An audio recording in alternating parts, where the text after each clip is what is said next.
இன்றைய புனிதர் தூய லெட்ஜர், சென்ட் லெட்ஜர் அல்லது லியோடெகர், 7ஆம் நூற்றாண்டில் பிரான்ஸ் நாட்டில் வாழ்ந்தவர்.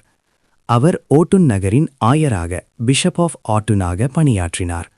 நீதியும் உண்மையும் காக்கும் துணிச்சலுடன் வாழ்ந்தார். அரசியல் குழப்பங்களும் அதிகார போட்டிகளும் நிறைந்த காலத்தில் அவர் திருச்சபையின் சுதந்திரத்தையும் நியாயத்தையும் பாதுகாக்க உறுதியுடன் நின்றார். இதனால் சில அதிகாரிகளின் எதிர்ப்பையும் துன்புறுத்தல்களையும் சந்தித்தார்.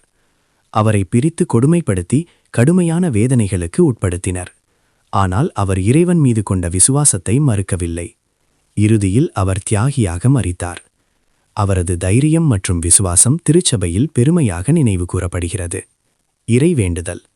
அன்பான ஆண்டவரே, தூய லெட்ஜர் போல உண்மைக்காக நிலைத்திருக்க எங்களுக்கு தைரியம் அருளும். சிரமங்களிலும் துன்பங்களிலும் கூட உம்மை மறக்காமல் விசுவாசத்தில் நிலைத்திருக்க எங்களுக்கு வலிமை தந்து ஆசீர்வதிக்கவும். நீதியையும் அன்பையும் காக்கும் வாழ்க்கையை எங்களுக்கு அருளும்.